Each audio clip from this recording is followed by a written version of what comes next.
Mari kita buka kitab dari Injil Yohanes pasal yang ke-21.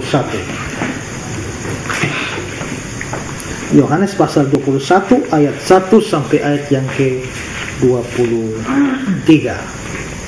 Yohanes 21 ayat 1 sampai ayat yang ke-23.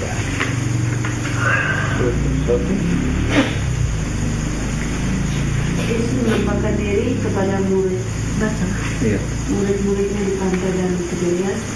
Kemudian Yesus menampakkan diri lagi kepada murid-muridnya di pantai Danau Tiberias, dan ia menampakkan diri sebagai berikut. Di pantai itu berkumpul Simon Petrus, Thomas yang disebut Didimus, Nathanael dari Kana yang di Galilea, anak-anak Zebedeus, dan 2 orang muridnya yang lain. Kata Simon Petrus kepada mereka, "Aku pergi menangkap ikan." Kata mereka kepadanya, "Kami pergi juga dengan engkau." Mereka berangkat lalu naik ke perahu, tetapi malam itu mereka tidak menangkap apa-apa. Ketika hari mulai siang, Yesus berdiri di pantai, akan tetapi murid-murid itu tidak tahu bahwa itu adalah Yesus.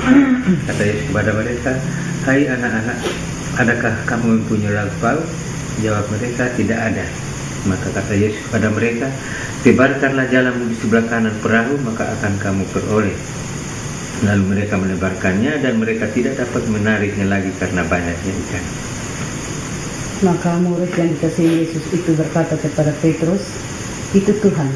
Ketika Petrus mendengar bahwa itu adalah Tuhan, maka ia mengenakan pakaiannya, sebab ia tidak berpakaian, lalu terjun ke dalam danau. Murid-murid yang lain datang dengan perahu karena mereka tidak jauh dari darat, hanya kira-kira 200 hasta saja, dan mereka menghela jala yang penuh ikan itu. Ketika mereka tiba di darat, mereka melihat api arang dan di atasnya ikan dan roti. Kata Yesus kepada mereka, "Bawalah beberapa ikan yang kamu tangkap itu." Simon Petrus naik ke perahu lalu menghela jala itu ke darat penuh ikan-ikan besar, 153 ekor banyaknya, dan sungguh pun sebanyak itu jala itu tidak koyak. Ketika kata Yesus kepada mereka, "Marilah dan sarapanlah." Tidak ada di antara murid-murid itu yang berani bertanya kepadanya, "Siapakah engkau?" Sebab mereka tahu bahwa ia adalah Tuhan. Yesus maju ke depan, mengambil roti dan memberikannya kepada mereka. Demikian juga ikan itu. Itulah ketiga kalinya Yesus menampakkan diri kepada murid-muridnya sesudah ia bangkit dari antara orang mati. Sesudah sarapan, Yesus berkata kepada Simon Petrus, "Simon anak Yohanes, apakah engkau mengasihi aku lebih daripada mereka ini?" Jawab Petrus kepadanya, "Benar Tuhan, engkau tahu bahwa aku mengasihi engkau." Kata Yesus kepadanya, "Gembalakanlah domba-dombaku." Kata Yesus pula kepadanya untuk kedua kalinya, "Simon anak Yohanes, apakah engkau mengasihi aku?" Jawab Petrus kepadanya, "Benar Tuhan, engkau tahu bahwa aku mengasihi engkau." Kata Yesus kepadanya, "Gembalakanlah domba-dombaku." Kata Yesus kepadanya untuk ketiga kalinya, "Simon anak Yohanes, apakah engkau mengasihi aku?" Maka sedih hati Petrus karena Yesus berkata untuk ketiga kalinya, "Apakah engkau mengasihi aku?" Dan ia berkata kepadanya, "Tuhan, engkau tahu segala sesuatu, engkau tahu bahwa aku mengasihi engkau." Kata Yesus kepadanya, "Gembalakanlah domba-dombaku. Aku berkata kepadamu, sesungguhnya ketika engkau masih muda, engkau mengikat pinggangmu sendiri, dan engkau berjalan kemana saja kau kehendaki. Tetapi jika engkau sudah menjadi tua, engkau akan mengulurkan tanganmu, dan orang lain akan mengikat engkau dan membawa engkau ke tempat yang tidak kau kehendaki." Dan hal ini dikatakannya untuk menyatakan bagaimana Petrus akan mati dan memuliakan Allah. Sesudah mengatakan demikian, ia berkata kepada Petrus, "Ikutlah aku." Ketika Petrus berpaling, ia melihat bahwa murid yang dikasihi Yesus sedang mengikuti mereka, yaitu murid yang pada waktu mereka sedang makan bersama duduk dekat Yesus, dan yang berkata, "Tuhan, siapakah dia yang akan menyerahkan engkau?" Ketika Petrus melihat murid itu, ia berkata kepada Yesus, "Tuhan, apakah yang akan terjadi dengan dia ini?" Jawab Yesus, "Jikalau aku menghendaki supaya ia tinggal hidup sampai aku datang, itu bukan urusanmu. Tetapi engkau, ikutlah aku." Maka tersebarlah kabar di antara saudara-saudara itu bahwa murid itu tidak akan mati. Tetapi Yesus tidak mengatakan kepada Petrus, bahwa murid itu tidak akan mati, melainkan jikalau aku menghendaki supaya ia tinggal hidup sampai aku datang, itu bukan urusannya. Ya, ini satu bacaan yang cukup panjang terkait dengan suatu peristiwa yang terjadi setelah Tuhan Yesus bangkit dari kematian dan dia menampakkan diri kepada murid-muridnya, dan secara khusus boleh dianggap bahwa tokoh yang ditonjolkan di dalam cerita ini adalah Simon Petrus, karena Simon Petrus kelihatannya mendominasi cerita ini dalam percakapan-percakapan antara Yesus dan juga dengan dirinya Simon Petrus ini. Nah, kalau kita melihat sekilas ke belakang tentang perjalanan Petrus, maka kita bisa melihat bahwa Petrus mengalami sejumlah kemajuan atau prestasi di dalam mengikut Yesus. Dimulai dari dia adalah seorang nelayan biasa di Galilea, dan Tuhan Yesus memanggil dia, memilih dia menjadi salah seorang muridnya, salah seorang rasul. Lalu dia mulai menyertai Tuhan Yesus di dalam pelayanan selama kurang lebih 3 tahun 3,5 tahun. Nah, di dalam 3 tahun lebih itu mengiring Tuhan Yesus, dia mempunyai sejumlah prestasi atau kemajuan. Pertama adalah bahwa dia sendiri akhirnya mempunyai pengenalan tentang Yesus, kelihatannya lebih menonjol daripada orang lain. Di Matius pasal 16 kita melihat ada cerita Tuhan Yesus bertanya, menurut kata orang, siapakah manusia itu? Nah, lalu yang lain berkata, ada yang bilang Elia, ada yang bilang Yeremia, ada yang bilang seorang dari para nabi. Nah, lalu Tuhan Yesus tanya secara pribadi, tapi menurutmu siapakah aku ini? Lalu Petrus menjawab, engkau Mesias, anak Allah yang hidup. Engkau Mesias, Mesias itu Kristus. Yesus ya Yesus, tapi Yesus belum tentu Mesias. Yesus belum tentu Kristus. Karena Mesias atau Kristus itu adalah satu jabatan orang Yahudi, ya, tentang dia yang dijanjikan datang di dalam perjanjian lama. Nah, karena itu Petrus melihat dia bisa sampai pada kesimpulan Yesus itu Mesias, Yesus itu Kristus. Nah, lalu Tuhan Yesus mengatakan, Petrus berbahagialah karena bukan manusia yang menyatakan itu kepadamu, tapi Allah Bapa di surga menyatakan padamu. Lepas daripada itu, berarti Petrus sudah mempunyai pengenalan yang benar dalam terhadap Yesus dibandingkan dengan banyak orang. Karena orang berkata tentang Yesus, dia Yeremia, dia Elia, dia seorang dari para nabi. Tapi Petrus jawab yang benar. Dia juga menjadi murid Yesus yang cukup menonjol. Ya, cukup menonjol. Kelihatannya dia seringkali menjadi jubirnya mereka, ya, menjadi jubir mereka. Kadang-kadang dia juga menjadi salah seorang dari murid-murid yang terdekat dengan Yesus. Di samping Yakobus dan Yohanes, tapi Yesus juga. Kita lihat waktu mau Yesus berkunjung ke rumah Yairus, itu yang lain tidak dibawa, tapi Petrus, Yakobus yang dibawa. Pada waktu peristiwa transfigurasi itu penampakan Tuhan Yesus di atas gunung bersama dengan Musa dan Elia. Itu yang lain, murid-murid tidak dibawa, hanya Petrus, Yakobus, dan Yohanes.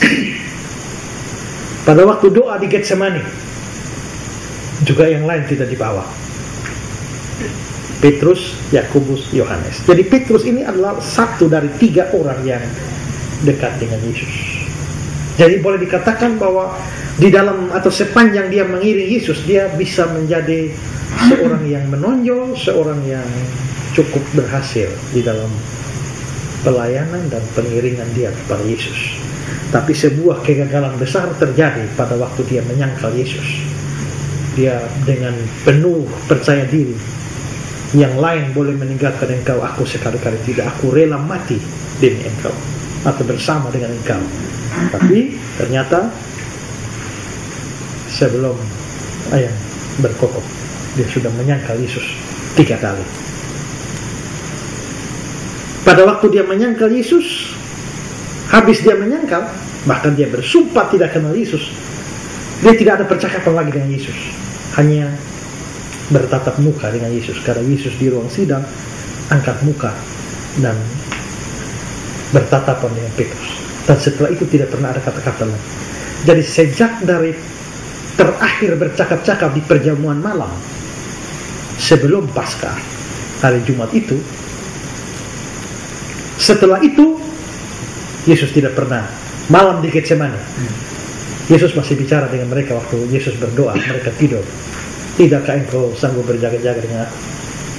Pada waktu penangkapan, Petrus masih ambil pedang lagi, potong telinganya Maltus, dan Yesus bilang, sarungkan pedangmu, barang siapa bermain-main dengan pedang akan mati dengan pedang. Nah, itu kelihatannya terakhir. Setelah itu Yesus sudah ditangkap, tidak ada lagi percakapan, sampai dia menyangkal Yesus. Mereka dua, Yesus dan Petrus, hanya bertatapan dari jauh, dan itu membuat Petrus sedih dan menangis.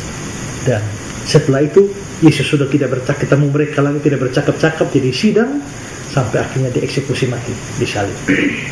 Dan pada waktu Yesus bangkit, ya, Yesus bangkit, itulah baru dia mulai bertemu dengan murid-muridnya. Nah, kalau kita melihat di sini teks kita ini, bahwa Tuhan Yesus lalu akhirnya menjumpai mereka di sini. Ada orang yang menafsirkan bahwa mereka murid-murid di sini ini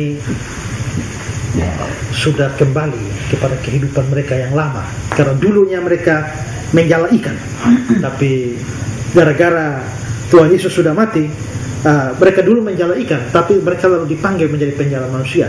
Tapi setelah Tuhan Yesus mati, mereka kembali menjala ikan lagi.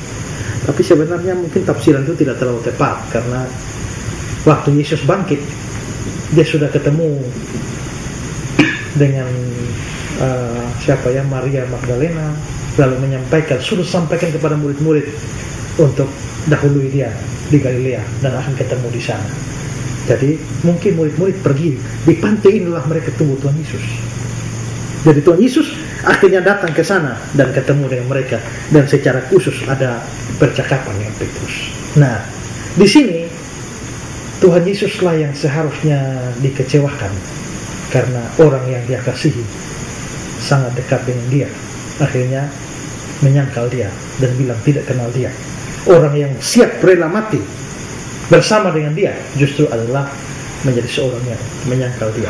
Di sini seharusnya Tuhan Yesus yang menjauh dari Petrus, ya, tapi bukan itu. Tuhan Yesus tidak menjauh dari Petrus. Justru Tuhan Yesus setelah bangkit, dialah yang mau menemui Petrus. Nah, dari apa yang kita baca ini kelihatannya Tuhan sementara mau memulihkan Petrus. Nah, Tuhan mau memulihkan Petrus ini, memulihkan apanya Petrus saja.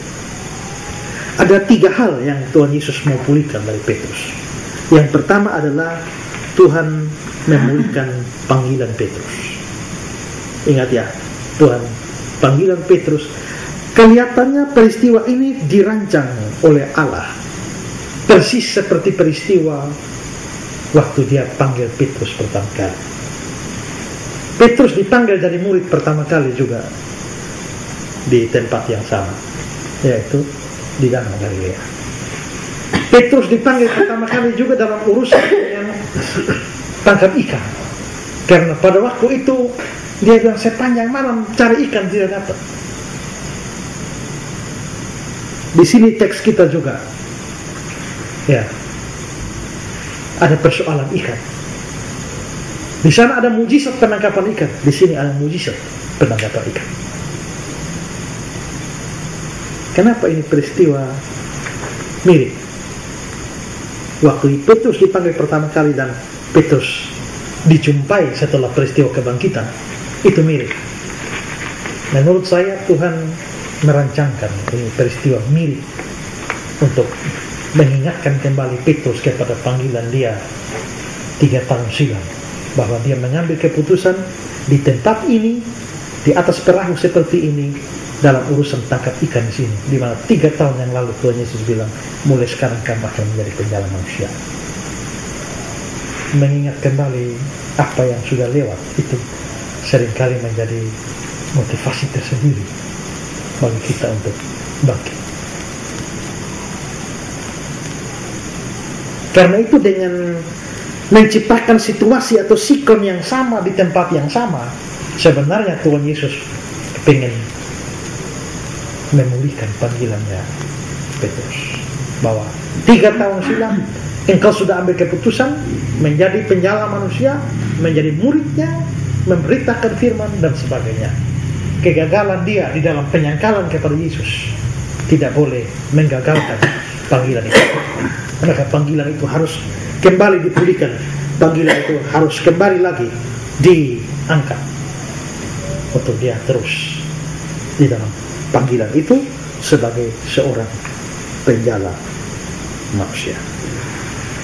Petrus bisa gagal di dalam pengiringan kepada Tuhan, tapi Tuhan tidak pernah gagal di dalam panggilannya kepada orang pilihannya.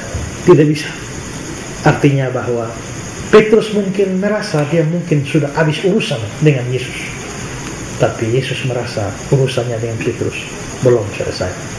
Karena itu ada panggilan memperbaharui kembali panggilan Petrus. Maka di sini kita juga bisa belajar satu hal, bahwa mungkin kita mengingat kembali panggilan kita bersama dengan Tuhan sekian tahun yang lalu sejak kita menerima panggilan Tuhan. Tapi banyak hal di dalam hidup ini yang membuat panggilan menjadi kendor.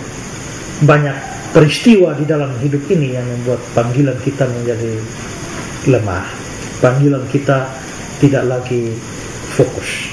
Tapi Tuhan Yesus senantiasa memulihkan panggilan kita.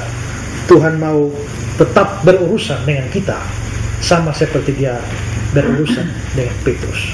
Mungkin dosa-dosa kita juga seperti dosa penyangkalan Petrus bisa membuat kita ingin mundur dari Tuhan. Tetapi sebagaimana dia memulihkan dan mengampuni Petrus dengan semua dosa penyangkalannya, dia juga akan mengampuni kita, memperbaharui iman kita supaya panggilan kita itu semakin teguh di hadapan Tuhan. Karena itu maka kesuaman rohani seharusnya kita bangkit dari sana, karena Tuhan mau memulihkan panggilan kita. Kita senantiasa harus ingat bahwa dengar dia panggil nama saya, dengar dia panggil nama saya. Nah itu harus kita, dan mungkin penting bagi kita untuk mengingat kembali saat-saat di mana Tuhan memanggil kita untuk bisa tetap pada panggilan. Ada lagu yang bilang, dulu saya jauh dari jalan Tuhan, orang yang terhilang dan sesat. Waktu Tuhan tolong saya terhilang dan sesat. Kalau kita mengingat kembali itu semua, nah kita harus kembali kepada panggilan kita. Jadi hal pertama yang dipulihkan oleh Tuhan adalah Tuhan memulihkan panggilan kita atau panggilan Petrus. Kedua adalah Tuhan memulihkan kasihnya Petrus. Di dalam ayat 15 sampai ayat yang ke-19 itu ada percakapan, pertanyaan Yesus kepada Petrus, Simon anak Yohanes, apakah engkau mengasihi aku lebih dari mereka ini? Pertanyaan ini menarik bahwa dimunculkan setelah peristiwa penyangkalan Yesus dan kebangkitan, penyangkalan Petrus dan kebangkitan Yesus. Simon anak Yohanes, apakah engkau mengasihi aku lebih daripada ini, mereka ini? Di dalam bahasa Inggrisnya, Alkitab bahasa Inggris diterjemahkan more than this, lebih dari ini. Sehingga William Barclay mengatakan ada dua kemungkinan dari itu. Simon anak Yohanes, apakah engkau mengasihi aku lebih dari ini? Ada dua kemungkinan. Pertama, Yesus ngomong begitu sambil jarinya menunjuk kepada perahu-perahu. Simon anak Yohanes, apakah engkau mengasihi aku lebih dari ini? Lebih dari perahu-perahumu dan lebih dari jalan-jalanmu, lebih dari ikan-ikanmu?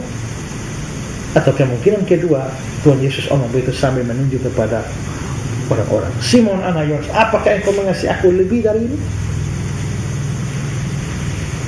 Kalau yang Tuhan tunjuk atau maksudkan adalah kepada orang-orang yang lain, maka masih ada dua kemungkinan. Kemungkinan pertama adalah Simon anak Yohanes, apakah engkau mengasihi aku lebih daripada orang-orang yang ada di sini mengasihi aku? Atau kemungkinan kedua, Simon anak Yohanes, apakah engkau mengasihi aku lebih daripada engkau mengasihi orang-orang ini? Ada dua kemungkinan. Manapun kemungkinan yang benar, entah itu menunjuk kepada perahu-perahu jala-jala atau kepada orang-orang, dan dengan dua kemungkinan tadi, tetap di sini Tuhan menuntut kasih yang lebih tinggi. Dan pertanyaan ini 3 kali Yesus bertanya menggunakan kata Yunani, apakah engkau pileo kepadaku? Maka Petrus jawab, ya Tuhan, aku. Yesus bertanya, apakah engkau agape padaku? Agapau kepadaku, kata Yunani kan. Tapi dia menjawab, ya Tuhan, aku pileo kepadamu. Memang di dalam sini teks Indonesia tidak kentara, tapi dalam teks asli kita tahu bahasa Yunani kan ada 4 kata kasih: agape, pilea, storge, eros. Di sini pertanyaan pertama, Simon anak Yohanes, apakah engkau agapau padaku? Petrus menjawab, ya Tuhan, aku pileo padamu. Pertanyaan kedua Tuhan ulang dengan sama, Simon, apakah engkau agapau padaku? Tapi dia jawab, ya Tuhan, aku pileo padamu. Pertanyaan ketiga Tuhan Yesus ubah, Simon anak Yohanes, apakah engkau pileo kepadaku? Dan Petrus jawab, ya Tuhan, aku pileo padamu. Nah, gara-gara ada agape dijawab pileo, membuat sejumlah penafsiran menganggap bahwa agape lebih tinggi, pileo lebih rendah. Jadi Tuhan bertanya tentang kasih agape yang lebih tinggi kualitasnya, tapi Petrus menjawab kasih pileo yang lebih rendah. Tapi ini penafsiran yang tidak tepat. Survei terhadap kata pileo dan agape ini, agapau ini, kalau survei yang ketat menunjukkan bahwa agapau dan pileo atau agape dan pileo ini digunakan secara interchangeable. Interchangeable itu bisa dibolak-balik. Kadang-kadang agapau, kadang-kadang pileo. Dia artinya sama saja. Jadi sebenarnya di sini persoalannya bukan pada agapau atau pileo, tapi persoalannya adalah Tuhan Yesus bertanya 3 kali. Kenapa Tuhan Yesus bertanya 3 kali? Waktu Tuhan Yesus jawab pertama kali, tanya pertama kali, Petrus jawab, ya Tuhan, aku mengasihi engkau.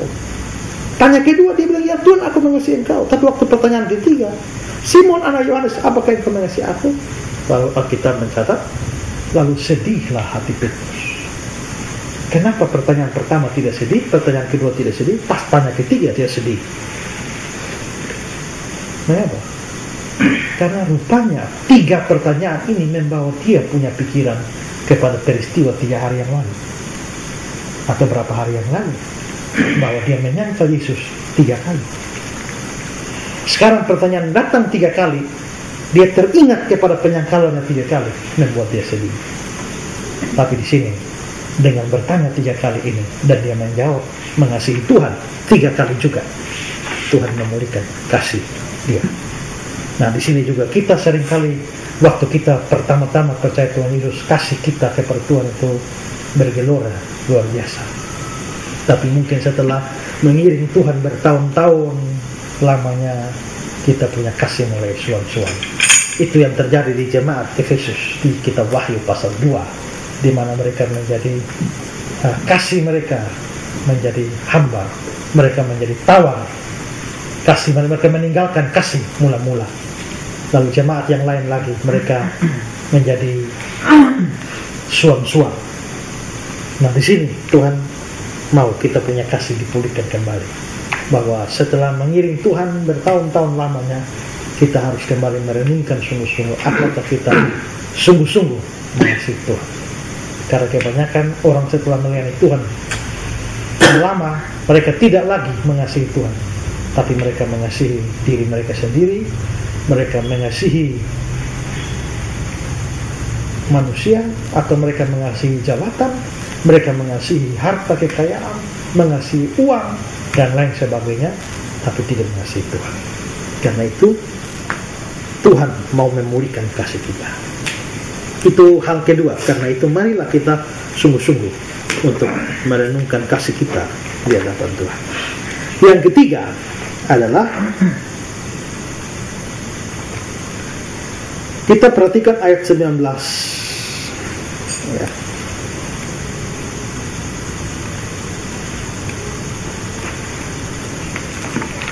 Ayat 18, mulai 18. Aku berkata kepadamu, Sesungguhnya ketika engkau masih muda, engkau mengikat pinggangmu sendiri dan engkau berjalan kemana saja kau kehendaki. Tapi jikalau engkau sudah menjadi tua, engkau akan mengulurkan tanganmu dan orang lain akan mengikat engkau dan membawa engkau ke tempat yang tidak kau kehendaki. Dan hal itu dikatakan untuk menyatakan bagaimana Petrus akan mati dan memuliakan Allah. Kasih Petrus kepada Yesus berkonsekuensi pada kematian dia. Jikalau dia benar-benar mengasihi Tuhan, dia mesti rela mati demi Tuhan. Dan memang dalam sejarah gereja diceritakan bahwa Petrus ini mati di Roma pada zaman Kaisar Nero dengan disalibkan secara terbalik, kepala di bawah, kaki di atas. Tapi hal yang menyolok di sini adalah, perhatikan ya, ayat yang ke-18 itu, hal itu dikatakan, ayat 19, hal itu dikatakan untuk menyatakan bagaimana Petrus akan mati dan memuliakan Allah. Sesudah mengatakan demikian, dia berkata pada Petrus, ikutlah. Ayat 20, ketika Petrus berpaling, dia melihat bahwa murid yang dikasihi Yesus sedang mengikuti mereka. Siapa murid yang dikasihi ini? Murid yang dikasihi ini adalah istilah khas bagi Rasul Yohanes yang menulis Injil Yohanes ini. Yohanes yang menulis Injil Yohanes ini biasa tidak menyebut dirinya. Dia selalu menyebut dirinya dengan kata ganti murid yang dikasihi. Tapi dia tidak pernah omong namanya dia Yohanes. Ya. Jadi dengan kata lain, kalau dia yang Yohanes yang mencatat ini, karena Yohanes yang mencatat ini, dia menceritakan bahwa ketika Petrus berpaling, dia melihat bahwa murid yang dikasihi, dia tidak bilang dia melihat aku, tidak. Itu bukan ciri khas Yohanes. Yohanes selalu menjadikan dirinya orang ketiga. Maka dia melihat bahwa murid yang dikasihi sedang mengikuti mereka, yaitu murid yang pada waktu mereka sedang makan bersama duduk dekat Yesus dan berkata, Tuhan, siapakah dia yang akan menyerahkan engkau? Nah, itu Yohanes. Nah, ketika Petrus melihat murid itu, dia berkata kepada Yesus, Tuhan, apakah yang akan terjadi dengan dia ini? Kenapa Petrus omong itu? Kami tahu cara mati. Ya. Tuhan baru omong, nanti lu punya cara mati akan begini. Jadi dia sudah tahu bahwa ini ada semacam nubuat dari Yesus bahwa dia akan mati dengan cara yang tidak enak. Dia akan mati syahid. Dia mengerti itu. Tapi sekarang dia lihat ada Yohanes dan dia bilang, Tuhan, saya mati syahid. Jadi ya, apa yang akan terjadi dengan dia ini? Saya mati syahid, masa dia enak-enak saja. Lalu Tuhan bilang apa? Jawab Yesus, jikalau aku menghendaki supaya dia tinggal hidup sampai aku datang, itu bukan urusan. Tapi engkau ikutlah. Berarti di sini sebenarnya apa yang terjadi? Sebenarnya di sini Yesus sementara mau memulihkan komitmen Petrus dalam mengikut dia. Kalau lu sudah komitmen ikut Yesus, ikut saja, lu tidak peduli orang lain punya nasib. Ya. Yohanes mau jadi bagaimana, itu urusan saya sebagai tuannya. Tapi kau ikut aku. Kau jangan membandingkan dirimu dengan orang lain. Begitu. Dalam ikut Tuhan, masing-masing orang bisa punya nasib yang berbeda-beda. Banyak orang mempunyai cara hidup yang berbeda-beda, mempunyai konsekuensi yang berbeda-beda. Nah, di sini kelihatannya Petrus menuntut bahwa saya saja akan mati syahid menderita begini. Masa Yohanes tidak? Nah, kita ini kan seringkali begitu kan. Kita sama-sama ikut Tuhan, tapi kita suka membandingkan nasib kita dengan orang lain. Kita sama-sama pendeta, ya, sama-sama melayani, tapi kenapa dia lebih jaya dari saya? Ya kan? Saya ini, waduh, kita sama-sama sekolah teologi, sama-sama melayani, tapi kenapa dia bisa melayani di gereja besar dengan gaji besar, tapi saya bisa melayani di UDI begini, kesusahan seperti ini. Nah, kita seringkali mungkin bisa protes karena nasib kita kelihatan lebih buruk dari nasib orang lain, padahal sama-sama ikut Tuhan. Itu masih ingat cerita Pak Cak Dupe itu hadir di gereja hari ini? Tidak. Pak Cak Dupe menceritakan bahwa dia pergi penginjilan ke Sumba dengan bawa film Yesus, LPMI punya, bawa dengan proyektor ini zaman tempo dulu. Dia belum ada LCD model begini, ya, zaman proyektor yang besar-besar. Waktu putar film begini, semua orang Sumba satu kampung itu merapu, kafir semua. akhirnya menangis melihat Yesus disalibkan, dipaku. Akhirnya dia percaya Yesus semua, maka jadi gereja. Karena jadi gereja, maka gerejanya Pak Cak Lupe ini menempatkan dua hamba Tuhan, suami istri di sana. Maka mereka dua melayani di desa terpencil, di Sumba sana yang akses juga sulit, masyarakat miskin. Tapi dua orang itu melayani di sana. Nah, beberapa tahun kemudian Pak Cak Lupe berkunjung ke sana, ke rumah dua orang pendeta dengan istrinya ini. Shalom, wah shalom. Lalu akhirnya mereka tahu Pak Cak akan datang, suami keluar menemani Pak Cak. Cerita-cerita Pak Cak tanya, mana ibu? Oh, ibu ada di dalam. Panggil ibu, saya ingin ketemu. Dia pergi, ibu keluar, Pak tidak keluar lah. Maka dia bercakap-cakap dengan ibu ini. Pak tidak keluar. Dia, mana bapak? Oh, ada dalam, sebentar. Maka ini ibu pergi, suaminya keluar, bercakap-cakap, tapi ibu tidak muncul lagi. Pak Cak jadi bingung, ada apa? Ya, mana ibu? Apa pergi ke belakang lagi? Ibu yang keluar. Sudah cabut tangan. Mana bapak? Ya, bapak pergi lagi. Ibu keluar lagi. Bapak yang datang, ibu tidak. Oh, Pak tidak ada jadi beres. Baik. Setelah dipercakapkan, diteliti, ternyata mereka dua memang tidak bisa sama-sama datang. Kenapa? Karena mereka terlalu miskin, sampai mereka hanya pakai kain di kampung, dan kainnya cuma satu, kain yang layak untuk bertemu tamu cuma satu. Karena itu bapak pakai itu kain selimut itu dan datang bertemu dengan Pak Cak. Kalau ibu datang pergi ke sana gantian selimutnya. Jadi mereka dua setia di Sumba dalam penderitaan seperti itu. Dan awal tahun itu, pada 1 Januari 2014, suaminya menghembuskan nafas terakhir. Dan 10 hari kemudian, tanggal 10 Januari, sang istri juga menghembuskan nafas terakhir. Mereka dua, laki bini, suami istri, mati dalam keadaan kemiskinan di kampung itu. Bahkan mereka tunggu sampai berapa hari, jadi sampai mayatnya mencair, dan bahkan tidak ada peti bisa disiapkan, sehingga mereka dua hanya dikuburkan dengan kain biasa saya tutup saja dan kubur satu orang. Nah, sekarang coba bandingkan itu dengan pendeta-pendeta lain yang kelihatannya hidupnya enak-enak saja, ya, kemana-mana, wah, dijemput oleh baby bands, ya, atau pergi KKR di mana diiringi oleh bodyguard dan lain sebagainya. Mungkin kita punya nasib di dalam ikut Tuhan ini tidak sebaik dengan orang lain, dan seringkali kita rasa seolah-olah mau protes pada Tuhan. Tuhan saya begini, dia bagaimana? Nah, itu seperti Petrus. Tapi Tuhan bilang, hei, apa yang akan jadi dengan dia itu urusan saya. Ya, kalau saya menghendaki dia hidup sampai aku datang kembali, itu bukan urusanmu, ikut aku. Nah, lalu muncullah rumor. Maka tersebarlah kabar di antara saudara-saudara itu bahwa murid-murid itu tidak akan mati. Tapi Yesus tidak mengatakan bahwa kepada Petrus bahwa murid itu tidak akan mati, melainkan jikalau aku menghendaki supaya dia tinggal hidup sampai aku datang, itu bukan urusan. Nah, memang akhirnya Yohanes ini adalah Rasul Yesus yang mati terakhir, dan dia satu-satunya Rasul Yesus yang mati syahid, yang tidak mati syahid. Itu di luar Yudas. Ya, Yudas kan bunuh diri, tapi yang lain semua mati syahid. Hanya Yohanes yang tidak. Yohanes hidup bahkan sampai akhir abad 1. Tahun 90-an dia masih hidup, masih menulis Injil Yohanes ini.